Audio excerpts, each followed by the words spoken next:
An innocent victim, snuffed out in the prime of her life. And I said, don't never believe it. I'm going into apartments looking for body parts. And it was horrible.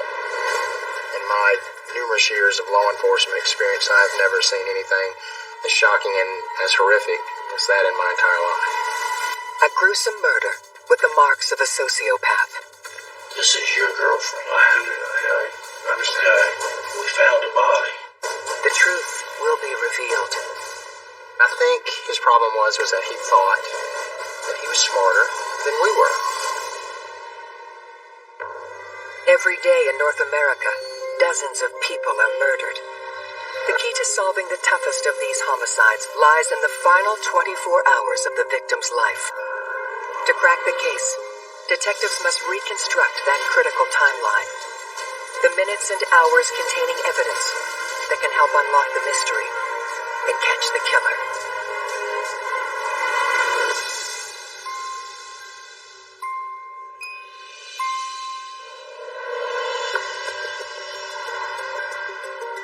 Macon, Georgia. A city known for its old manor homes, Southern rock and roll, and the prestigious Mercer University. Mercer is Macon. It opened in 1823, so you're talking well over 200 years worth of history there. And it's known as being one of the top schools in the country. At the entrance to Mercer's law school sits the now infamous Barristers Hall Apartments. I came to Macon to go to law school in 1995 and saw the apartments, and they looked totally different from what you saw today. They were extremely run down. There were no balconies, no wrought iron, no patios, nothing. And the people, especially at the law school, were so excited when we bought them and did the first renovation. So we felt like that it was a good investment as long as the law school didn't move. We would be good. But you don't expect what happened to happen either. The day that everything changed was June 30th, 2011. My office received a phone call from some of our investigators stating that they were going up to the Barrister Hall Apartments. And the only thing that we knew was that a student had been missing, and no one had heard from her within about a 4-day time frame. The missing woman is 27-year-old law student Lauren Giddings. Lauren Giddings had just graduated law school. I mean, she was a very pretty girl, tall, she was athletic, she loved to run, came from a good family. She was preparing for a big move to Atlanta to live with her boyfriend, and she kind of had everything going for herself. She was very vivacious. She just had a beautiful smile, and she loved her dog. When I picture her in my mind, that's the picture I have. It's her smiling and holding Butterbean. Detectives Randy Gonzalez and Dan Shirley are assigned to the case.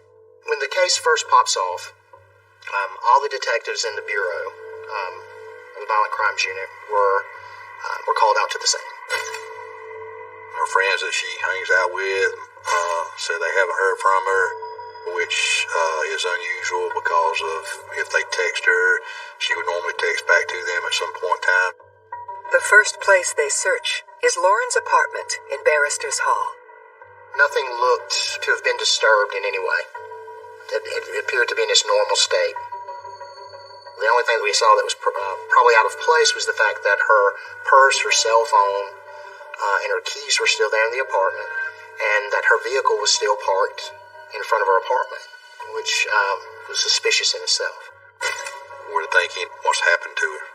You know, has she been abducted? Has something happened to her where she can't get help for herself? Our crime scene investigators were called to the scene, at which time they went into the apartment and they conducted the process of fingerprinting, looking for DNA, or any type of evidence of what may have happened, or anything that could tell us what happened. They used luminol, which it lights up the blood under a black light.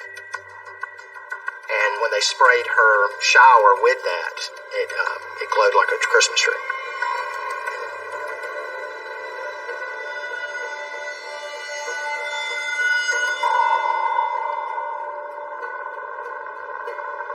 So we knew that something had happened in Lauren's apartment and left a large amount of blood behind. But we just didn't know what. It's a troubling discovery, and it sends investigators out into the neighborhood in full force. So we started canvassing the area. We were speaking with neighbors. At the time, there were only a few students from Mercer that was left on campus. Most people that are cooperative with us, they don't have anything to hide. And they're sincerely want to help. One of those concerned friends is Lauren's next-door neighbor, Stephen McDaniel, who is holding out hope that Lauren may still be alive. Do you know anybody any enemies she might have had, somebody that might want to hurt her? No, we don't know where she is. The only thing we can think is that maybe she went out running and someone snatched her. The problem is, like Lauren's other neighbors, Stephen had his head down studying for the bar and didn't see or hear anything. It does make it challenging because everyone's kind of preoccupied with their own thing. So no one's noticed anything out of the ordinary. Then, investigators make a grisly discovery. We were outside of Lauren's apartment complex in front of the building. It was kind of a windy day, a little bit, the wind was blowing, and we would smell an odor, like a foul odor every once in a while. And, was just trying to figure out, what it was. That smell led us to a trash can that was located outside of Lauren's apartment building. So when we opened up the trash can, there was a black trash bag pulled out, and upon opening it, we located a torso inside those trash bags. In my numerous years of law enforcement experience, I've never seen anything as shocking and as horrific as that in my entire life.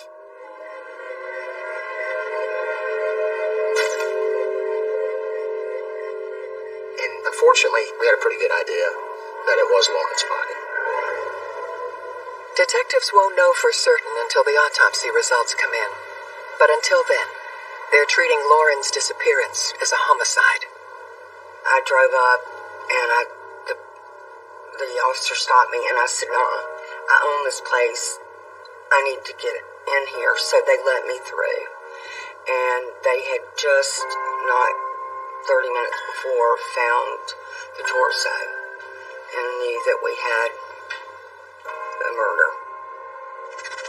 Based on the decomposition of the body, the medical examiner believes Lauren was likely killed between Saturday morning, June 25th, and Sunday evening, June 26th. Murder is a bad thing, but you take somebody's life and then you're going to cut the body up. My thoughts are, what kind of person would do something like this? What kind of mindset does a person have that could treat another human being like this? I was just in shock. This happens to other people. It doesn't happen in your neighborhood. It doesn't happen in your life. To catch her killer, detectives will need to unravel the last 24 hours of Lauren Giddings' life. We knew that we were dealing with a different kind of killer than what we were normally used to. We didn't know if it was a serial killer, someone traveling through town. We didn't know if it was a jilted lover. We had no idea what we were dealing with. Quite honestly, I felt like it was somebody random and that we were never going to know.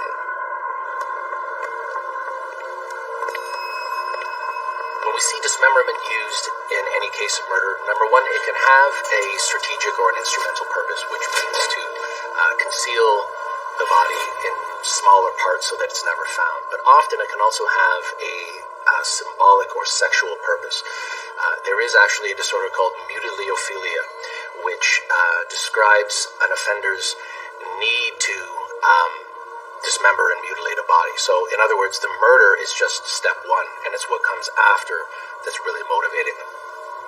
As you would imagine, with a crime of this nature, it just sent panic through the community. So, we're trying to establish a suspect in this case as quickly as possible. Detectives turn to Lauren's best friend Ashley, hoping she can help fill in Lauren's whereabouts during the window of time they believe she was killed. Ashley stated that the last time she saw Lauren was on June the 24th. She and Lauren, along with some other friends, had went to a bar downtown. One of those friends is a man named Joe. Ashley said that Lauren and Joe had previously been in a relationship, but they had since broken it off. She said Lauren's current boyfriend lives in Atlanta, but she and Joe remained friends. Ashley described the night. I mean, it was just a normal night. They went down to blow off some steam from studying for the bar. Everybody seemed to be happy and having a good time. Ashley said that after they left the bar, everyone went back to Joe's apartment. They had some more drinks, and Lauren had spent the night at Joe's house. It wasn't until 4 days later, when Ashley hadn't heard from Lauren, that she went over to her apartment to check on her. No one's that surprised when they don't hear from Lauren for a number of days, and that's normal when you were in the midst of studying for the bar. Everybody goes into their hole, they don't want to speak to the outside world. Joe was immediately considered a possible suspect in the case. Usually the first people that are looked at are the ones closest to him. Boyfriends, husbands, ex-boyfriends. So, in Joe's case, he wasn't the one that cut the relationship off. So, there's a possibility there for quite possibly a jilted lover. Detectives bring Joe down to the station to question him about the last time he saw Lauren. He confirms that she stayed the night at his house, but says she left alive and well the next morning at 8 a.m. Joe's story makes him the last person, if that story is true, verified as seeing our victim when she was last alive. And while there's nothing on the surface wrong with that story, unfortunately, as an investigator in this line of work, you have to think dirty. You have to start thinking, is this story a play? Does he know more? Did something involving alcohol happen that night that he hasn't told people?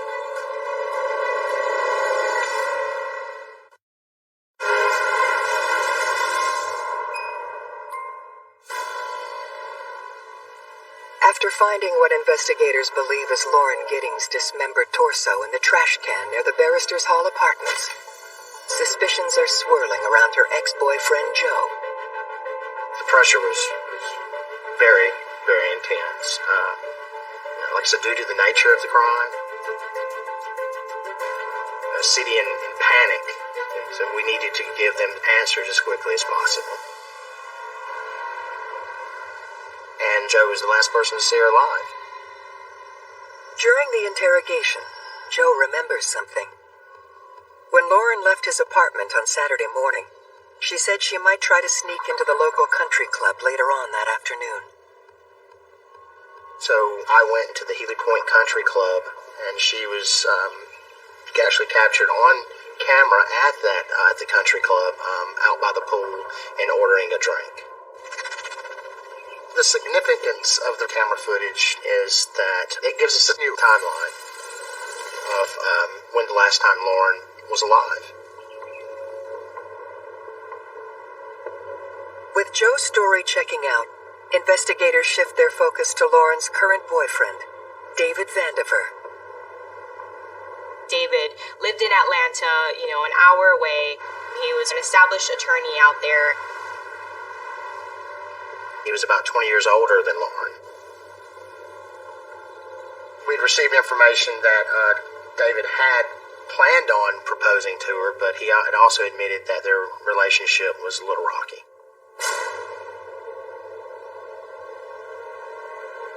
I think I met David one time in passing. I don't know him that well. But I can tell you that the family wasn't enamored with David. I don't know if he just liked being single and didn't really want to commit. I don't know. But I know that at least her cousins were not happy with the relationship. Detectives asked David to come down from Atlanta for questioning. Being that he was her current boyfriend, we wanted to see what he knows about Lauren. When's the last time he's talked with her? When's the last time he's seen her? Detectives decide to keep their cards close to their chest while they suss David out. David, I want to talk to you over here. What kind of relationship did y'all have? Did she have other boyfriends? Not that I'm aware of. Let me see your hands for a minute. Yes. Was that a blister from golf? That's the picture I sent her in a text. That I got to because the guy totally changed my swing, and I swung the club probably 2,000 times. Listen to me. Yes, sir. I'm asking you for your help. Yes, sir. This is your girlfriend. I understand. Okay. Because we can't find her. Okay? Okay. We found a body. We don't know if it's her or not. David immediately claims he has an alibi, that he was in California golfing from 9:40 a.m. Friday morning until Monday morning at 6 a.m. David said that he didn't speak to Lauren the entire time he was in California. So you're telling me the whole time you were going to California, you didn't call her, check in with her, nothing? No. Then you land in Atlanta and just go back to your apartment or a house, wherever you live in Atlanta, and you didn't even call her and tell her you were home or anything? No, I thought it was going to lead into a whole uncomfortable or awkward conversation about when are we going to get married, stuff like that. And I'm just like, my reaction to that is always just to kind of back away. If you're in a relationship with someone, to me, it's kind of unusual that you don't talk with someone, within 5 days. Not even a phone call or a text. It's kind of one of those moments when you think, well, does he know something about this? Is he involved in this?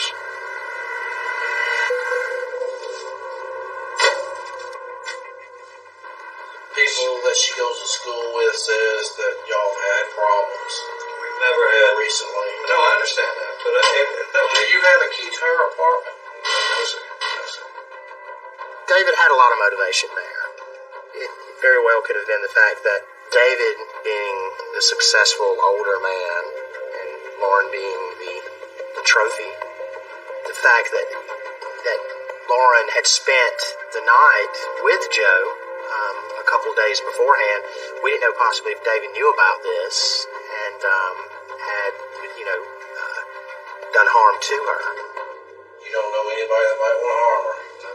Are you worried about that being her? Absolutely. Absolutely. While David appears suspicious, his alibi checks out. But before he's released, he reveals a disturbing piece of new information.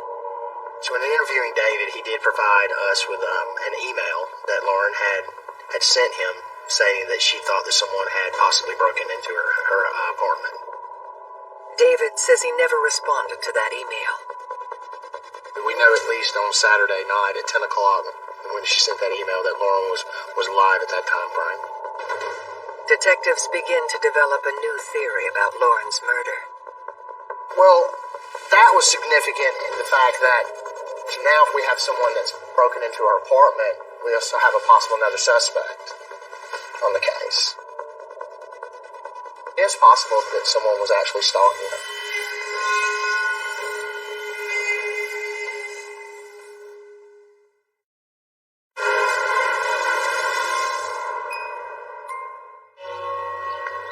Detectives are exploring a theory that whoever killed Lauren Giddings in her apartment might have been stalking her.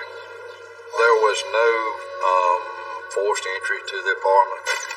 Your thinking process is, did she let someone into her apartment? Was the apartment unlocked at the time? Did someone enter in? If no one forcibly broke in, how did they get in? You can't break in through the doors. The doors are solid wood. They're set in a steel casing that is set into the concrete. So when the deadbolt goes through the steel casing, it goes into concrete. And unless you have an axe, you can't chop down that solid wood door. Someone had to have a key, either spare key or a master key. And we knew that one person that had a spare key to the apartment complex was the maintenance guy. Detectives tracked down the maintenance man at the Barristers Hall Apartments, David Dorr. He was a law student himself and very much dedicated to finishing his degree and practicing law. He said that he didn't keep a close eye or have a lot of contact with the other occupants of the apartment complex unless he was doing a job for them. Investigators asked him when he last saw Lauren. He had informed us that he had been to Lauren's apartment a couple of weeks prior to us finding her body. David Dorr says that he too was consumed with studying all week and therefore can't provide a solid alibi. The fact that David, the building's maintenance man, had access to that room and to the saw and would have had access to all the residents' personal information, to keys to their units, could have wandered through the halls and around the grounds under the cover of darkness and had a lawful pretext for doing so. To me, I mean, it seems like it was a good fit. When the autopsy results come in, confirming that the torso does belong to Lauren Giddings and that she was likely dismembered with a hacksaw, detectives go on the hunt for the murder weapon. And they asked to see in the laundry area. We let them into our lockout closet, and as I told you, all of our tools were hanging there. And there was a saw there, but it was one of about 3 saws that was on the peg. And they asked, are these your tools? And I said, yes. I had no reason to think they weren't. They all look alike. But one of those saws isn't like the others. It shows positive traces for blood. I was a betting man and I found this hacksaw covered with what appeared to be human blood in the same building complex as Lauren, who was dismembered. I mean, I would be betting 100 to 1 that was her blood on the saw. At that point, it shoots the maintenance man up to the top of the list of being a possible suspect. When they ask the maintenance man if the hacksaw belongs to his set of tools, he denies it. The maintenance man told us that he didn't know anything about the hacksaw, that he'd never seen it before. We're lied to all the time, so for him to not be truthful about the hacksaw would not be unusual in a case at all. The question then is, if he was so careful about disposing of the victim, why leave the most incriminating piece of evidence essentially in plain view in a room only he had access to? It almost seems too convenient. While the hacksaw is sent off to forensics, detectives fend off a media firestorm. When you got a crime like that, and, people are wondering what happened, people want to ask, they want to know, what are you doing? Do you have any suspects? We kept calling every day trying to find out new information. So I'm sure the police department felt the pressure. It was definitely the main thing everyone in the community was talking about. Facing immense pressure to solve Lauren's murder, detectives bring in over 20 members of the police force to help bring her killer to justice.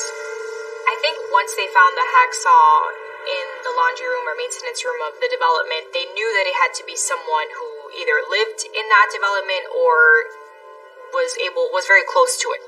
Detectives begin a thorough search of every apartment in the complex. There's only one person who doesn't willingly consent. Lauren's classmate, Stephen McDaniel. The way the apartments were set up, there were 2 downstairs apartments and 2 upstairs apartments. And Lauren lived in the apartment upstairs to the left. Stephen lived in the apartment upstairs to the right. So they were kind of next door to each other. Stephen is a very different person. He seemed a little socially awkward.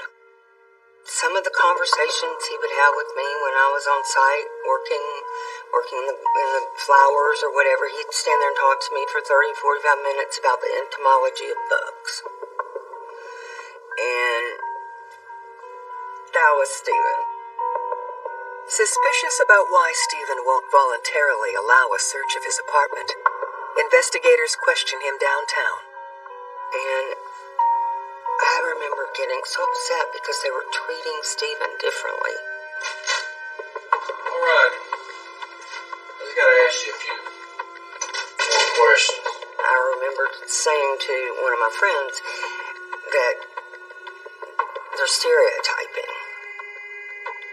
You stated that you're willing to do anything to help me. If I can help, I will, but... By helping me, I've asked everyone there, and everyone in the apartment complex has agreed, except you. It's the lawyer in me, I suppose. What can I say? I just needed to know. Just the way that he was acting was suspicious in general to me. How'd you get this mark down here on the chin? Place I've been picking at. Problem is this hair right here, right in there. I don't know what it is. It gets infected or ingrown, and whenever I scratch at it, it starts to get irritated. So you don't want me looking in your apartment at all? If you want to look there and see if Lauren is there, I'll walk you through it. You don't have no problem with that? No. Okay. Investigators went over to the apartment and began searching it.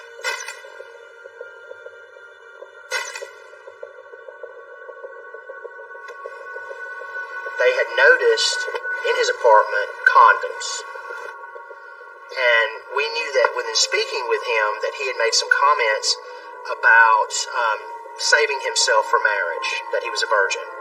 So when the investigators questioned Stephen about these condoms, he spontaneously stated that he'd stolen them out of some of the other residences' apartments. The fact that Stephen confesses to having burglarized apartments in that complex, to me, is the game changer. We know, first of all, that burglary is the most common first crime among both homicidal and non-homicidal sex offenders who are currently incarcerated. It is a gateway crime. As suspicions deepen around Stephen, investigators pore over several news interviews that he gave the day the torso was found. We just don't know where she is. What about in the parking lot area? I know they've been doing a lot of, I think that's where they have recovered the body or whatever they recovered from there. Body? Had you seen anything there? Had you seen anything there? I mean, we don't know if this is the same person. You know what I mean? Like, they took out a body there earlier. We don't know if it's the same person or not. So that's why we're trying to ask people if they know who lived there. Are you okay, sir? I think I need to sit down. Okay. When I saw the way that he acted when he found out that there was a body in that trash can, I mean, you knew that this man knew something about the murder without a shadow of a doubt. It's right there in front of your face. But not everybody believes Stephen is guilty. The Stephen that I had met could never have done this. And I didn't believe it for a minute.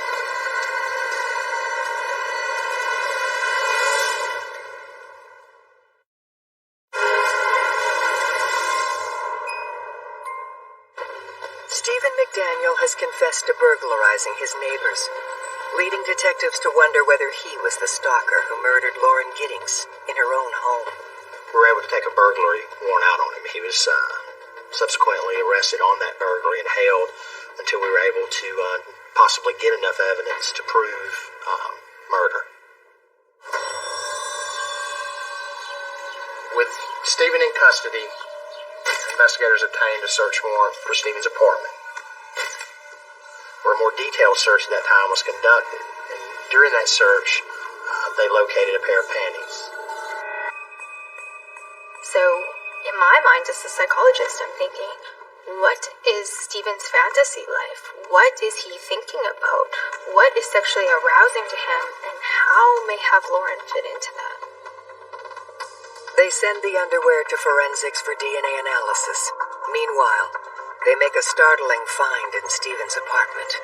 I guess it was the second or third day, and I arrived at the apartments, and they called me over. One of the texts called me over, and he said, "Do you recognize this?" I recognized it, and I said, "It's a master key. Where did you get it?" And he said, "It came out of Stephen's apartment." And I was absolutely devastated. I was feeling like, oh my God, am I the one that lost his key that Stephen found? Is this my fault? But they didn't find just one key. There were 2 keys that were found in the apartment. One was that pass key. There was another key found that was actually a key that fit the lock to Lauren Giddings' apartment. Armed with this incriminating evidence, detectives interrogate Stephen McDaniel for the second time that evening. What's wrong? You know Detective Patterson, right? Yes. Do you remember? Put your hands up here. You remember us talking earlier tonight? Right? Yes. The first thing that the investigators who interviewed him asked Stephen was, did he hurt Lauren? He doesn't say anything. Stephen just kind of puts his hands up on the table in the interview room and just kind of stares off into space. Look, just tell me what happened, brother. I don't know. Well, where's she at? I'm asking you for your help. I don't know. I need you to tell me what you want me to tell her mother. I don't know. Do you need to see what you told the media? It was on the 11 o'clock news. Well, I'm asking you. Tell me. I want to know. I don't know where she is. I think it was a desperation move on his part. Stephen, at that point, he probably knew that he'd been had, or that the gig was up, and he didn't know where to go from there. Where were you at yesterday? At home. What'd you do at home? Tell me everything you did yesterday. From the time you woke up to the time you went to sleep. I don't know. Steve, you gonna look at this right here, this little girl right here, and you gonna say you don't know? I know you know. I don't know. Yes, you know. You did something stupid, and I believe you feel bad about it, and that's why you're all freaked out right now. Detectives interrogate Stephen for 3 hours, trying to get him to confess, but they get nowhere. In Stephen's case, the fact that he clams up, lawyers up, whatever term you want to use, and essentially doesn't want to speak to investigators or confess, the joke is that his browser history does the confessing for him. On his computer, we located websites of sadomasochism. There was bondage on his web browser. We also located where he had looked up on how to get away with murder. We also found where he had looked up on how to dismember a body. I think what we see with Stephen is somebody who may have begun by thinking about Lauren, looking at certain materials online, and the more he looks at this, the more aroused he becomes, and he resorts to more intrusive kind of activities. So he starts taking pieces of clothing from her, letting himself into her apartment using a key. So he becomes occupying of her personal space, violating her, if you will, in more and more intrusive ways, to the point where perhaps this was what we would refer to as a lust murder, where he, is pairing his sexual arousal with cruelty.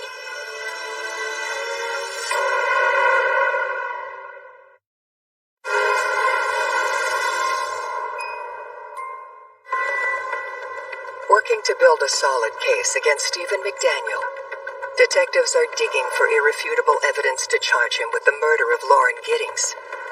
Everyone thought he did it. At this point, he was in jail for the unrelated burglary charges, and there were search warrants executed at his apartment almost every day for weeks. They just kept pulling out stuff out of his apartment. What they find is a cornucopia of weaponry, handguns, a semi-automatic rifle, an entire collection of knives, and even a samurai sword. But the most damning of all, the packaging from the hacksaw was found in his apartment. And the packaging matched the hacksaw that was located in the maintenance room in the Forester Hall. Stephen was a law student. And I think his problem was that he thought that he was smarter than we were. But I will tell you this, in my career as being an investigator and investigating homicides, he's the only one that I've ever known of to be stupid enough to get on camera and speak about a murder that he's actually the one that committed. At that point, we believe we had enough circumstantial evidence to present it to the district attorney's office for the go-ahead on Stephen being charged with the murder of Lauren Giddings. While reviewing the evidence retrieved from Stephen's apartment, they discover yet another piece of the puzzle. Electronic equipment was also taken from Stephen's house, and there was also some videos found. One of those videos showed Stephen holding a pole up to Lauren's window and looking in. There was a timestamp on that, June 25th. At 11:10 that night. The video in itself was very creepy. The fact that someone is in the privacy of their own home, conducting their everyday routine, business, and that someone has a camera pointed into your window watching your every move. Once that was presented to Stephen and his attorney, that's what led to Stephen confessing and taking a plea. Based on Stephen McDaniel's written confession, detectives can now reconstruct the final 24 hours of Lauren Giddings' life. On that Friday night, Lauren, Ashley, and Joe had went to a bar downtown. They'd had a few drinks. Afterwards, they went back to Joe's apartment. Lauren had spent the night there. Lauren had gotten up the next morning and went to Healy Point Country Club, where she had hung out by the pool and ordered a drink. June 25th, Saturday, Stephen McDaniel videoed through the window of her apartment around 11:10 p.m. that night. Stephen said he entered into her apartment at around 4:30 a.m. He said he came in the apartment that morning with a mask on.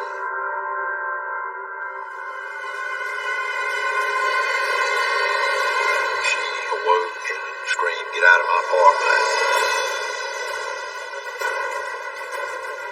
At some point during the struggle, the mask was pulled off. She saw it was him.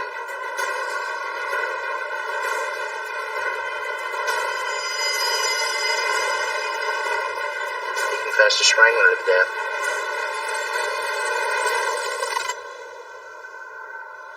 He dismembered her in the shower. Stephen did admit to taking the rest of Lauren's body parts and distributing them throughout different trash bins in the neighborhood. We searched the landfill to see if we could find anything related to Lauren. We didn't find anything at all.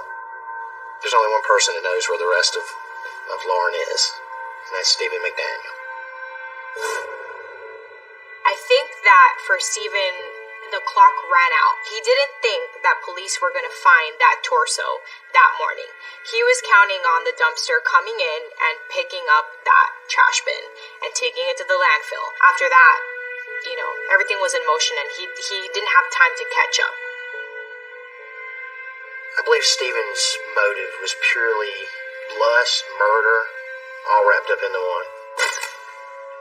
As far as I'm concerned, Stephen McDaniel is the poster child for a sociopath. He knew exactly what he was doing. He planned the murder. And then he carried it out. He's the worst kind of killer. Stephen McDaniel is sentenced to life in prison for the murder of Lauren Giddings. Initially, they were going to go for the death penalty on this case, but due to the fact that Lauren didn't believe in the death penalty, they did not want to hand it out to Stephen in memory of her. Detectives believe they may have stopped a serial killer in the making. I think that if he had killed once, that it's possible that he could kill again. I don't think that anybody would be safe with him back on the street again. The fact that they were able to catch Stephen McDaniel and arrest him for the murder, I think, brings some relief to the family, but it doesn't change anything. How can you get through something like that? Especially when the last few hours of Lauren's life, they had really no idea what happened or what went through her mind. And then to not be able to give your sister, your child, a proper burial, it's heartbreaking. When you have someone that you love taken from you, there's nothing that anyone can do to give you closure. Even catching the person who did it, you're scarred forever.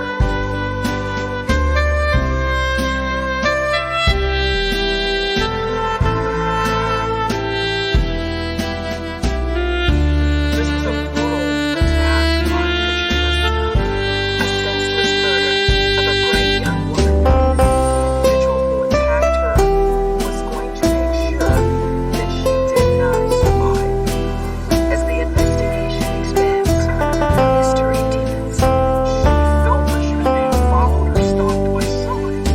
Katrina knew that her life was in danger. The truth will be revealed. How did you know about one? This is bigger than just one piece. This is a whole huge corner of that puzzle. Every day in North America, dozens of people are murdered. The key to solving the toughest of these homicides lies in the final 24 hours of the victim's life. To crack the case, detectives must reconstruct that critical timeline. The minutes and hours containing evidence that can help unlock the mystery and catch the killer.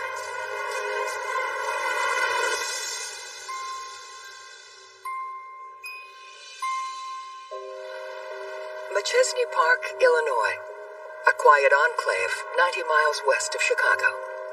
Machesney Park is kind of like a bedroom community. It's a smaller community. It's more quaint. It's very close-knit. You can leave your doors open, and there's not a lot of crime.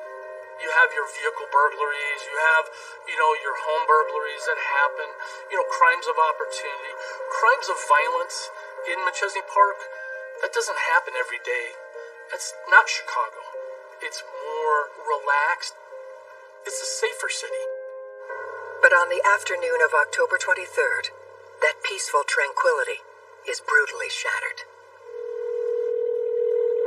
Sheriff's Communications, can I help you? My wife, I'm concerned because I haven't been delivered. Okay.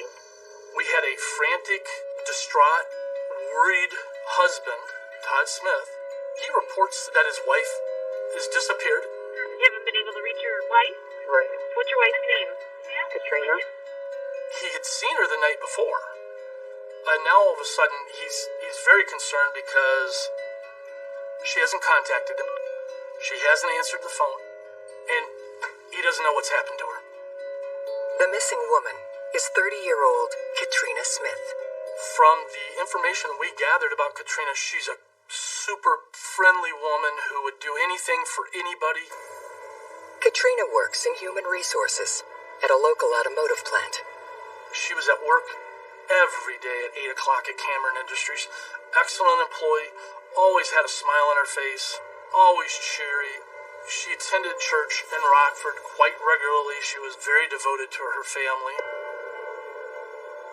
Tasked with investigating the disappearance of Katrina Smith are veteran detective Vince Lindbergh and Criminal Bureau Chief Prosecutor Marilyn Height Ross. The State's Attorney's Office is involved very early on any crime investigation that appears to be suspicious. So once Katrina Smith was reported missing, we were involved immediately. Investigators meet with Katrina's husband, Todd Smith, to gather more information about her disappearance. The night before, which would have been October 22nd, Katrina had confirmed a job interview for the morning of October 23rd at 7:30, and then she was to report to work after that. Before 7 a.m., Todd had texted Katrina, wishing her well on her job interview. You'll do well, knock it out of the park. But she never appeared for the job interview, and she did not report for work on October 23rd. He had attempted to call her, attempted to contact her. She had vanished. She had disappeared. Investigators get their first big break when Katrina's car is spotted, only a few miles from her house. The car was recovered right about 7:50 that night, roughly 2 hours after Todd had made the report. It was on Ventura, which is about 3 to 4 miles away from the family house. It was parked near the edge of the river, and it was just abandoned. This is not a habitual place for anyone to leave their car, so this in itself is strange. If it's someone who might have attacked her and wanted her vehicle, we suspect that the vehicle would have been moved from the Winnebago County area, and it had not been moved. So we were suspicious then that she was probably not alive. This is a girl who is, by every definition, just a fantastic, solid family woman who has a solid job, a career that she's looking to improve. So what we're thinking now is something suspicious, something foul had happened to Katrina. To solve the mystery, investigators will need to piece together the last 24 hours of her life. It's a puzzle, and each piece you have to see where it fits to make a story, to make a case. So timeline is everything. But with no sign of Katrina, detectives have their work cut out for them. There's forensic evidence that you can obtain from your victim, which will narrow your timeline. Without a crime scene, we just don't know. We're still kind of shooting in the dark here.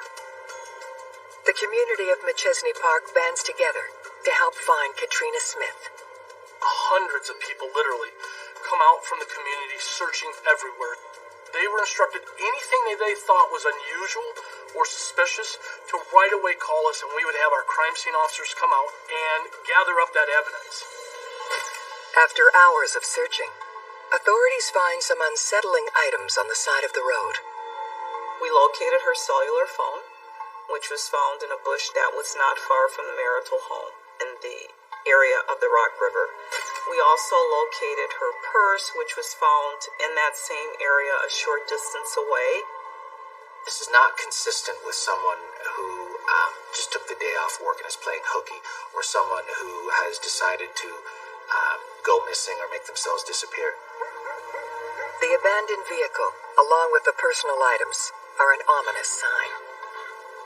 What I'm thinking is that someone has probably killed Katrina, and I don't think at this point it's someone who was a total stranger, because they left all of her valuables. They didn't take her car, they didn't take her purse. The first person investigators want to interview is Katrina's husband, Todd. Todd was distraught. He was so concerned about her. He loved her. They had just taken an anniversary trip and celebrated their 7-year marriage. The partner's the first person that the investigators look at because that's the person that has the most emotional investment into the victim. Whether it's a boyfriend, girlfriend, husband, or wife, that's always the person that seems to be the most connected. Todd is cooperative and willing to answer any questions that come his way. I'm asking, does she have a gambling problem? Todd tells me no. She wouldn't do that. Does she have a drug problem? Nope, that's out of the question. Does she have a problem with having a relationship outside the family? Outside of him? Absolutely not. They both supposedly had been cheated on in the past, so that would never come up. That would never be a focus of any problems. Todd explained that to us, that their marriage was excellent. But Katrina has been staying at a friend's condominium, which raises questions for detectives. Why is she staying somewhere else, and you're staying at the family home? He indicated that there were no issues in the marriage. Katrina was house sitting for her friend at the condominium, and that everything was fine. Detectives questioned Todd about the last time he saw Katrina. He tells us that Katrina had arrived home at about 6 p.m. He said that she arrived at the home to do laundry because she had a job interview the next morning. Todd had told us that she was very concerned about her appearance for the interview, so she wanted to go out and grab a new outfit. So she left the home at 9 p.m. to do some shopping for her job interview. That night, Katrina was planning to sleep at the condo and was hoping to catch the end of the Chicago football game. She was a Bears fan. She didn't want to miss the game, and so she wanted to get back to her friend's condo. He had sent her a message at about 11 p.m. that night saying sweet dreams and expected to hear back from her. He didn't, so he figured she was probably in bed asleep because she was very focused on this job interview for the next morning. Detectives searched the condo, looking for clues about what may have happened to Katrina. There was no sign that Katrina had slept there the night before or had been there at all. We now know that she never made it back to the condominium, and so the question is, what has happened in between that time period?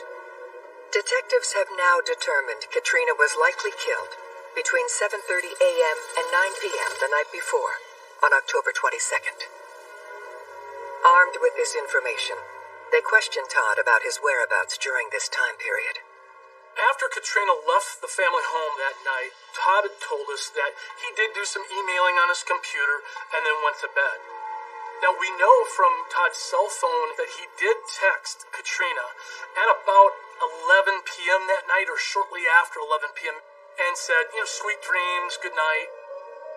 The next day, Todd had appointments to go out on, but during the morning he worked from home and he did some emails. Basically, the computer that he would have been working from home on confirmed that he was at home. With Todd's alibi checking out, detectives now shift their focus to other potential suspects. We're looking for any speck of information that can give us a lead that may be able to help us determine what has happened to her. Todd tells us a couple years prior they had a peeping Tom at their house. Someone was peeping at their home. It was determined that it was a young man from the neighborhood area. Peeping Toms for years were dismissed as sort of a nuisance crime. We now know better. Peeping Toms are actually a very high-risk category of voyeur. These behaviors often escalate to actual attacks.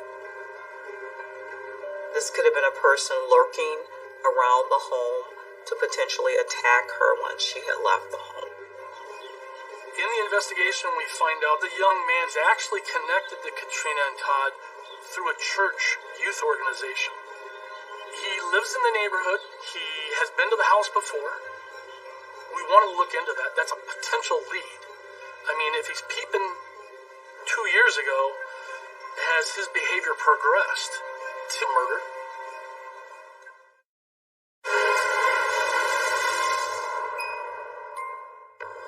Working a theory that a peeping Tom who targeted Katrina Smith 2 years prior might have turned violent, detectives hunt him down. We go back through all the reports of anything that has happened in that neighborhood that's suspicious. And there was a second report of a peeper in that same neighborhood. It was reported by a different woman who had a very similar resemblance to Katrina. Detectives canvass the neighborhood for information about a potential stalker when they notice a video surveillance camera at a neighbor's home. We asked the owner for the video, and that video was not a great video. It's dark outside, it's raining heavily, but in that video, it discloses a figure crossing his yard on the 22nd, late at night while it's raining. The person appeared to be walking in the direction of Katrina and Todd's home at approximately 11:30 p.m. You could not tell who the individual was, but what you could tell is that it appeared to be a male. It appeared to be someone of small stature. Then this figure goes across his yard and into a field. Now, who's going to be out in a rainstorm like that, cutting through a field? It's just something that really raises red flags. Identifying this person could be the break detectives need to unravel the mystery of Katrina's disappearance. Is this the young man that was peeping 2 years ago? We need to look at him and find out, is there any potential of him being a valid suspect in the disappearance of Katrina?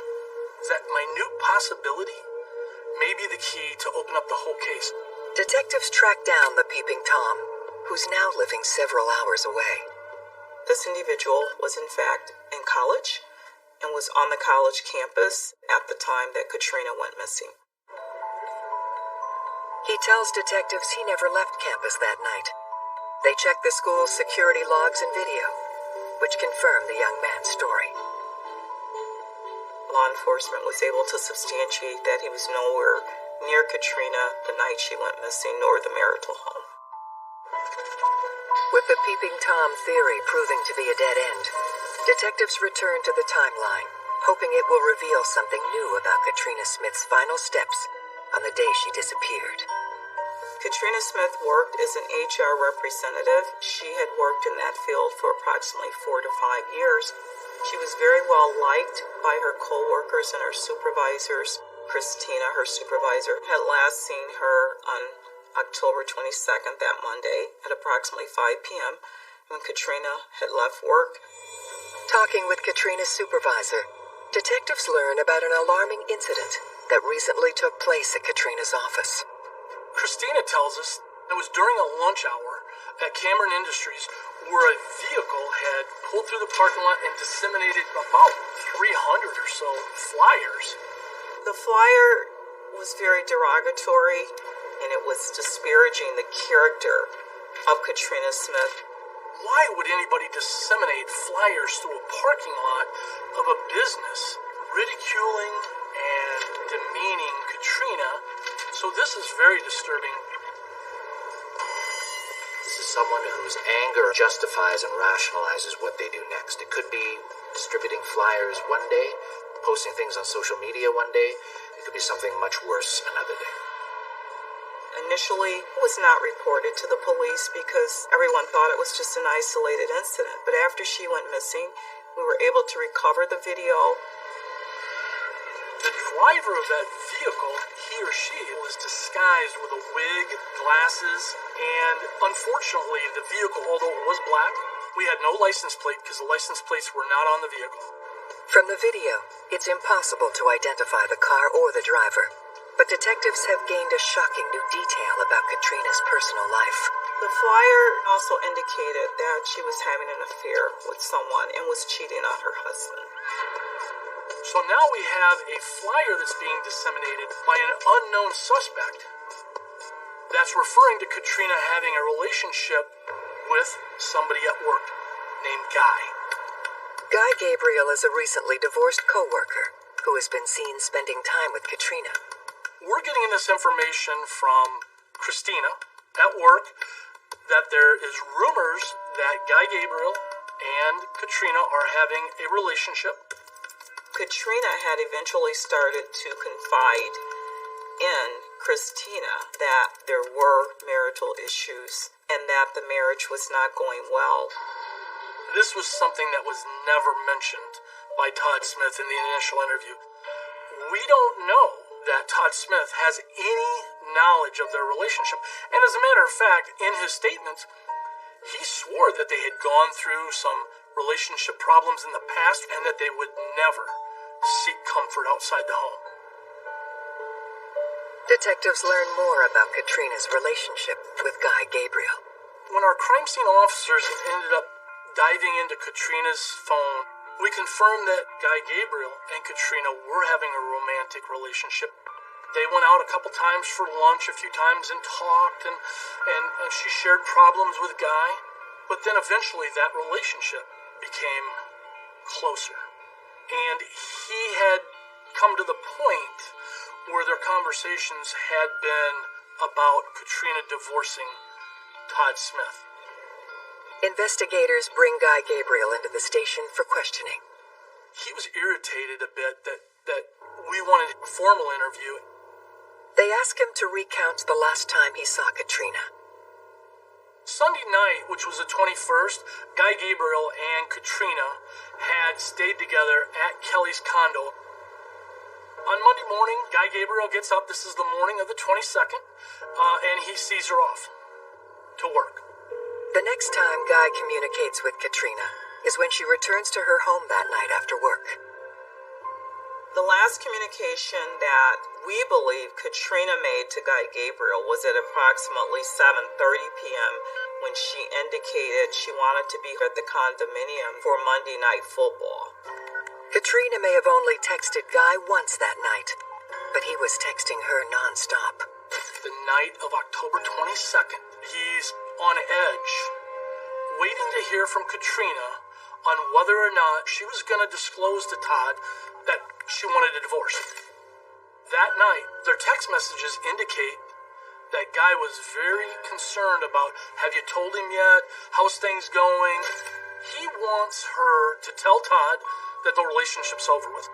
Now that does send up red flags, because now you have somebody who is having a relationship with Katrina that appears to be very obsessed with her leaving her husband.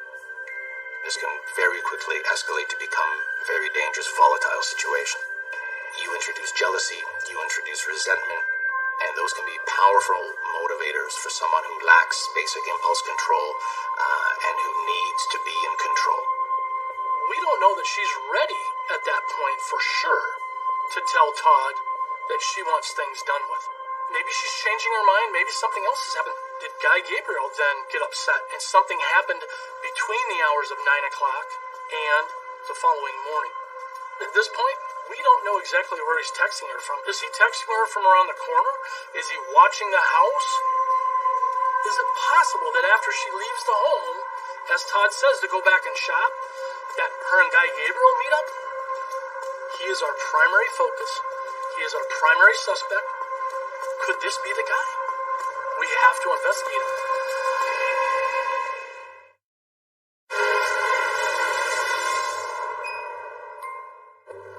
Detectives are zeroing in on a new person of interest in the disappearance of Katrina Smith, her secret boyfriend, Guy Gabriel.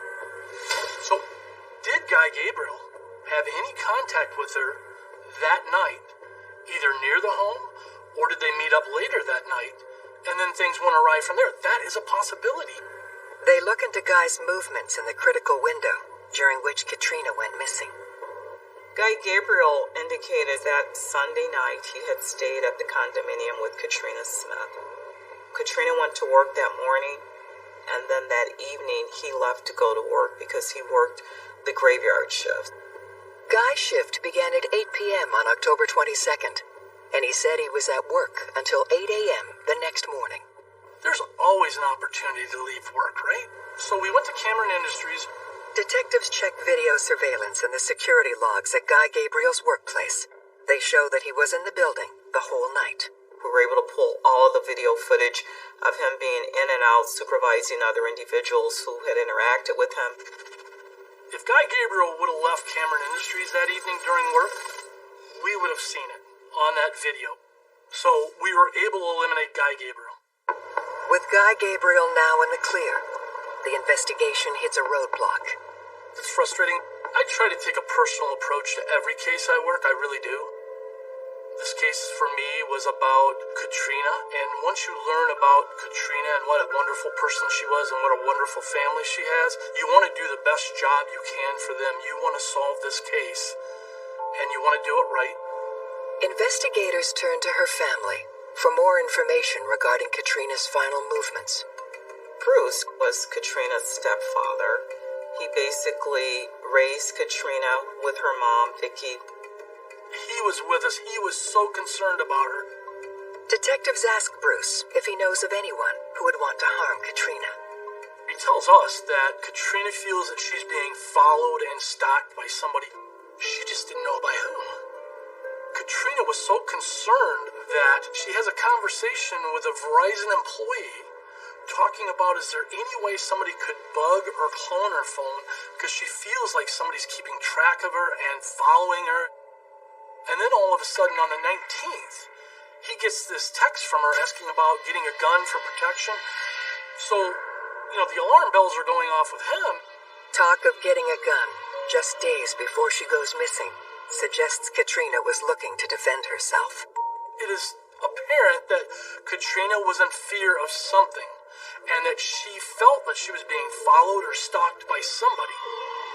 Katrina knew that her life was in danger and in jeopardy. As detectives work to uncover the identity of who could be stalking Katrina, they take note of something unusual. Every day, people are searching for Katrina. They are searching for evidence. Todd is at the search party scenes, but does not appear to be engaged. Todd is conducting interviews with the local media. There's crying with no tears. It's been horrible. I just wanted to come home. It's just like his emotions weren't genuine. His crocodile tears, his sadness and everything. There's emotion without emotion. And we are seeing this play out before the cameras. For good investigators, gut instincts are honed. This is where investigators need to pay particular attention to the nuances, the micro-expressions, as we call them, of potential persons of interest. I'm a detective that watches behavior. Todd's behavior was very inconsistent with somebody that was suffering from a missing wife, a missing loved one. Based on his suspicious behavior, detectives take another look at Todd, now as a potential suspect. Todd had told us the marriage was excellent. He maintained the whole time that they weren't going to get divorced. But when detectives talk to Katrina's friends, they get a different story. October 13th, she went out for a girls' night with her girlfriends. During that night, she told one of her girlfriends, Jill, that she was not happy in the marriage, and she had brought up the word divorce several times in the conversation. The night of the 22nd, Jill's husband made a phone call to Todd. Todd told him that Katrina was coming over to do laundry and that she wanted to talk to him. And Jill's husband said, well, that sounds good. Maybe that's good. Todd says, no, I think it's done. I think she's done with me. This new information reveals that Todd hasn't been truthful with police from the very beginning. The whole time, Todd is telling us the marriage is great, no problems in the marriage, and everything's going well. But Katrina is relaying to her friends, her co-workers, that her marriage isn't good. So the statements that Todd gave us, we're able to pick apart several of those statements as untruths. As detectives become more suspicious of Todd, the forensic results from Katrina's car finally come in. What the tests reveal shakes them to their core. It was pretty much neon lights when luminol was sprayed into the trunk of the vehicle. We were able to see the outline of a body that had been placed in the trunk of her vehicle. How do you explain blood in a trunk? It was apparent that someone had been placed in that trunk. We believe that blood was Katrina's.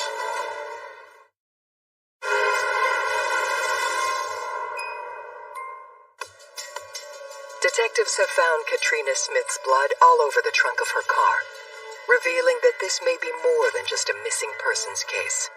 Katrina had bled out significantly. There was even blood on the bumper of the vehicle, so we know that when she was placed in the vehicle, she was most likely substantially incapacitated. Sometimes you have some, even without a body, evidence of a crime. You have some blood spatter. You have what's called exsanguination, which is blood volume, which in terms of no body homicides is as close to a smoking gun as you can get. Now we know we have a crime scene at the car, whether it happened there or somewhere else, and the car was just used as transportation to hide, eliminate the body. With suspicion now building around Katrina's husband, Todd, investigators dig into his background.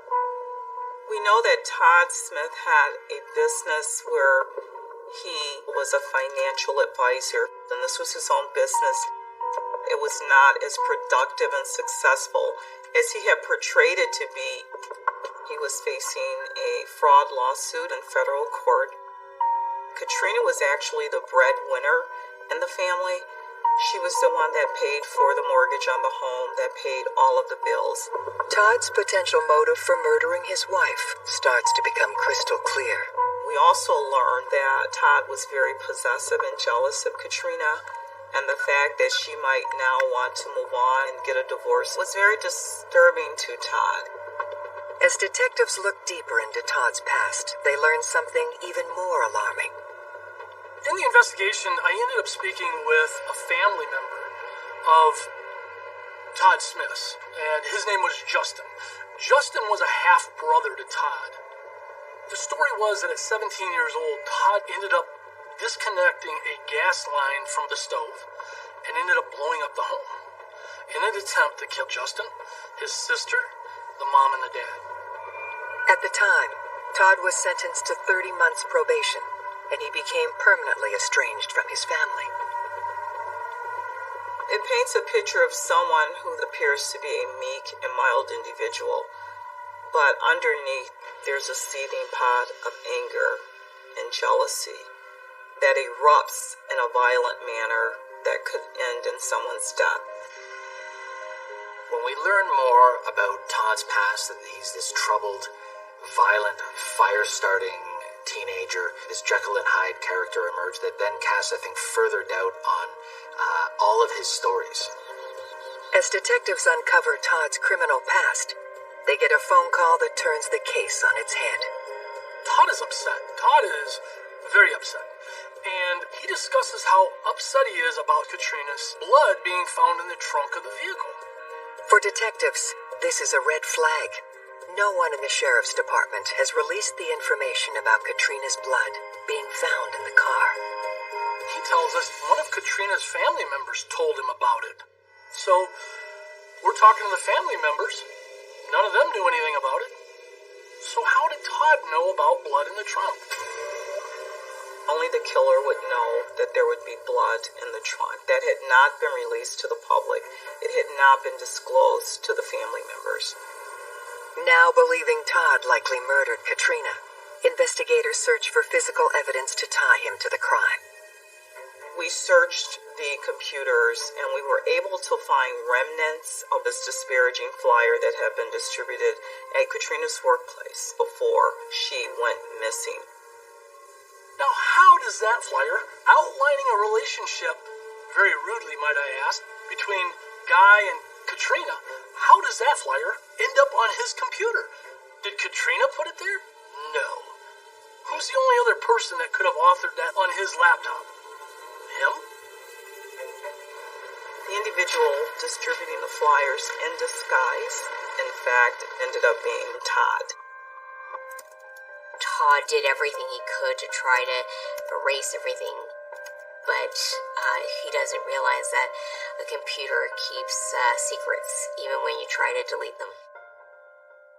Todd passing out these types of flyers and trying to degrade, humiliate Katrina is horrible enough in itself. This, in my mind, has violent motivation as well. When investigators comb through Todd's computer, it yields even more clues. We also discovered discover a tracking software which coincides with a small box that one of our detectives located and right away identified it as some kind of housing for a tracker. Before she disappeared, Katrina believed she was being followed, and she was right. Todd had been tracking her every move. That tracking software that was on the computer was forensically analyzed by one of our detectives.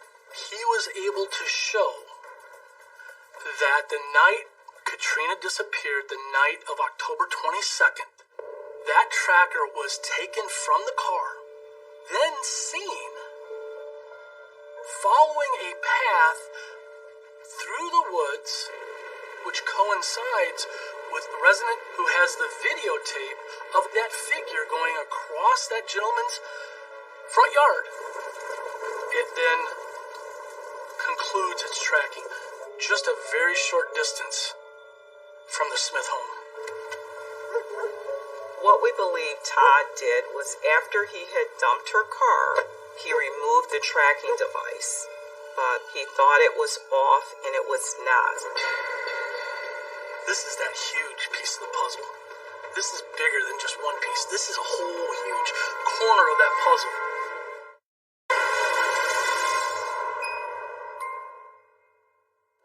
Katrina Smith's husband, Todd, has become the prime suspect in her disappearance and presumed murder. Detectives bring him in for questioning and confront him about what they've discovered. I confront him with the flyers. I confront him with the marriage. I confront him with the track stick. I confront him with everything. His response was to ignore those confrontations. He didn't say a word. He didn't respond to my accusations. If you were being accused of murder and didn't do it, wouldn't you come back at me? He didn't do that. He just sat there. And then at the very end, he said, "Didn't do it? I want a lawyer." And then he pointed up at the camera and said, "I want a lawyer." And he was screaming. He was so upset. Detectives have enough evidence to tie Todd Smith to his wife's murder, but they still don't arrest him. They have nearly all the circumstantial evidence they need, but they hold out and stay focused, looking for that final piece to close the circle. Good evidence often can mean the difference between making an arrest and someone being acquitted at trial, and making an arrest and making sure that person never gets out. Then on November 9th, 3 weeks after Katrina Smith went missing, investigators get the break they've been waiting for. An off-duty firefighter noticed what appeared to be something in the water that shouldn't be there.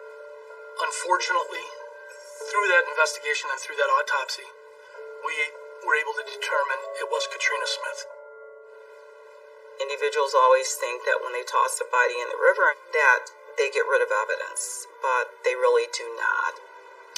I knew eventually Katrina would surface and her body would be able to tell me how she died and how she spent the last minutes of her life. Katrina's body is badly decomposed, but the coroner declares the cause of death as blunt force trauma to the head. She was probably most likely struck from behind, and defensive wounds on her forearms would have indicated an attempt to protect herself. The type of weapon that would cause those types of injuries is some kind of cylindrical object. We were able to determine from the evidence that that cylindrical object was more than likely a pipe or a bat.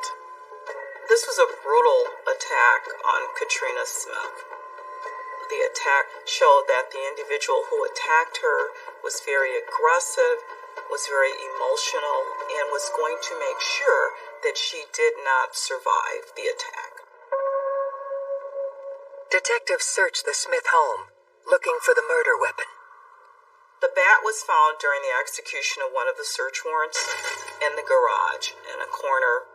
The testing of the bat showed that there was presence of human blood in different areas of the bat. It ended up being Katrina's blood. Luminol is sprayed throughout the garage where the murder weapon was found. Crime scene saw what they believed was evidence that a large amount of blood had been cleaned up from the area. We could see that the place that she was killed was in the garage. They finally have the physical evidence proving Todd killed his wife. We believe that Todd took his marriage vows literally, till death do us part. And his motive in killing Katrina was to maintain her as his wife forever.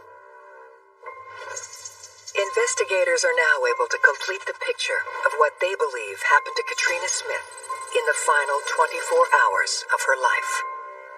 October 22nd, she went to work at approximately 8 a.m. She got off work at approximately 5:30 p.m. She got to the family residence at about 6 p.m., where she started her laundry for her job interview the following morning at 7:30. That night, Katrina tells Todd she wants a divorce. Todd is pressuring her to stay in the marriage and not to seek a divorce. Investigators determined that Guy Gabriel was trying to help Katrina. We believe that she is looking for someone to support her in her decision to end the marriage. Guy is providing her that support through their text messages that night.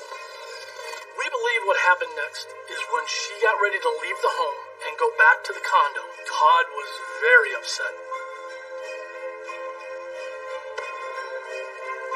We believe that when she is leaving the home, Todd struck Katrina to the back of the head with a bat. She then attempts to protect her head by putting up her arms, which shows linear marks that fit the shape of the bat, as he continued to beat her repeatedly.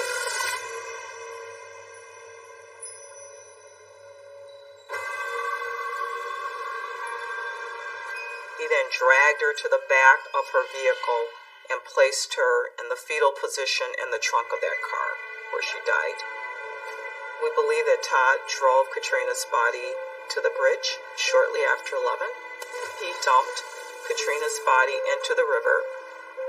He then proceeded to drive the car to Ventura and Obispo, where he ditched the car. Then at 11:24, we have a text from Todd to Katrina's phone that says, "Sweet dreams, good night." The last text message he sent to her was a signal of, you know what, you will forever be my wife. You will die my wife.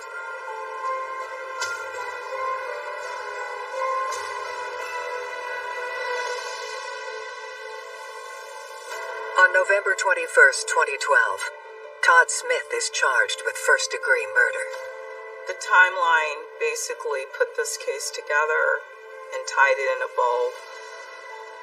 It was rock solid. We were able to pinpoint his movements. We were able to pinpoint Katrina's movements, and when she went off the grid, we knew that in order for her to be off the grid, she was most likely dead. In January 2017, 4 years after Katrina's murder, Todd Smith finally stands trial. The murder of Katrina Smith was just a brutal, heinous crime. She was a beautiful young woman who wanted to live her life. She just wanted to live it without Todd. And instead of allowing her to do that, he decided to take her life. Todd believed that he could commit the perfect murder, and I think his downfall was the arrogance that he could get away with it. She wasn't wrong.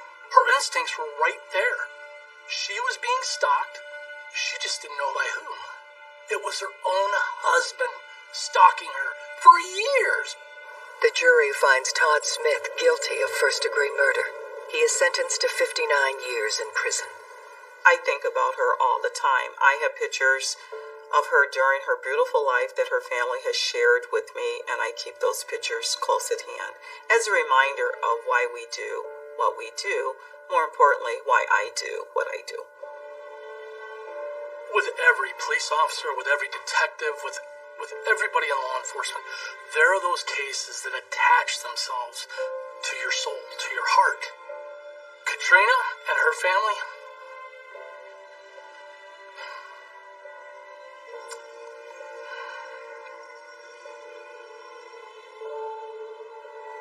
they have permanently attached themselves to my heart.